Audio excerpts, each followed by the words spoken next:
Good morning, and I got a good deal for you guys today. I got a friend who wants to build a PC for his son. Son picked out a bunch of parts, and I'm going to dial in his build and give him the best bang for his buck at what he wants. With that, let's get into it. Starting off, he chose this beautiful case at a great value. I found it for $64.99. It's a Leon Lee Vector V1 Mini Microform Factor Compact PC case.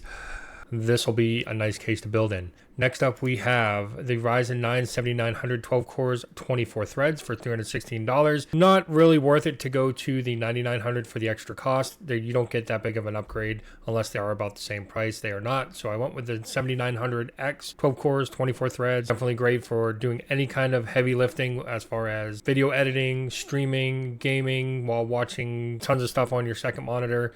You do have options to go a little less expensive on the 7700X or the 7600X, and I'll talk about those in a little bit. Next up, we have the MSI Pro B650P. The 650 is great, pretty much all you need these days. It has Wi-Fi. It is a full-size motherboard, so it'll look good in this PC case. And then next up, we have the PNY RTX 5070 12 gigabyte. He really wanted a 5070, so I found one at a really good deal. If this one isn't available because it is either an open box or refurb, for $569, excellent deal. I do have a new option at the end. It's like 80 bucks more. Next up, we have the Thermalright Aqua Elite. It is a great 360 AIO cooler. I picked this one over the one with the infinity fans so the fans would match, but I've used this several times. It's a great cooler. For $48, you cannot go wrong with it, and it'll be more than enough to cool the 7900X. Next up, I have 2 by 16 gigabytes, so 32 gigabytes of DDR5 at 6000 speed, $348. There's 6 left in stock. There's several kits within $5 to $10 of this on Amazon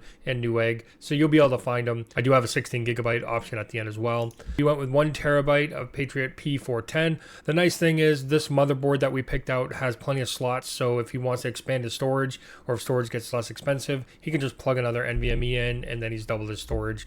So for $139, it gets him started on a Gen 4 NVMe, so plenty fast enough for what he's trying to do. And then next up, we have the Cooler Master Gold 850 watt full modular PSU. Really good power supply. It'll handle things higher GPUs in the future. It's modular, so it's going to be really nice and easy to work with. For $89.99, it's a great deal. He picked it out. I felt that it was worth keeping in the build. Now for your options. So if we can't get the 5070 12 gig at that refurbished price, this would be our next best option to go with the 5070 new. $649. This is the one he actually picked out. Would be worth it. Would set his build up. 80 bucks more, I think, is about what it is. Nothing crazy. And then next up, we have the 16 gigabyte variant, 1 stick, so you could always double it later. So super easy for an upgrade. $215. Cost per gigabyte isn't as good as a 32 gig, but it gets your foot in the door a lot quicker. And then next up, I have the Ryzen 7 7700. There's only a few of these left, but for $239, you're saving roughly about 77 bucks. If you're not going to be doing as heavy editing as a 7900 would allow you to do, if you're going to do some light editing, if you're going to do some streaming, this will set you up a little bit better as far as cost wise. And then lastly, if you want to really strip down the budget, you can go with the 7600X. You can do streaming with this. You can do editing with this. It is not a bad CPU. If you've never had a 7900, if you've never had a 7700, and you're coming from a lower end computer, this is going to feel amazing. Do not feel bad about getting this because this is one of the best gaming CPUs out there. If you're strictly gaming, it doesn't even make sense to get the other stuff because you can always put one of those in later if you want to go that route.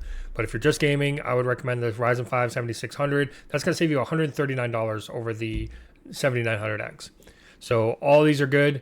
Yeah, they're all good options. Yeah, just check it out and let me know what you think. And with that, the deals are done. Hope you guys have a great day. Don't forget, my Google Docs is linked in the description on my YouTube. So check this out right here. This will have all the options for you. And then also on TikTok, you can check out my link tree in the bio. That links to this as well as here. That links to this doc. That links to my Google Doc as well. These links are affiliate links, so they do help me out a little bit. So I appreciate any support you guys have. Like, share, subscribe, comment down below what you would change in the build. And with that, let's get out of here. Have a great day.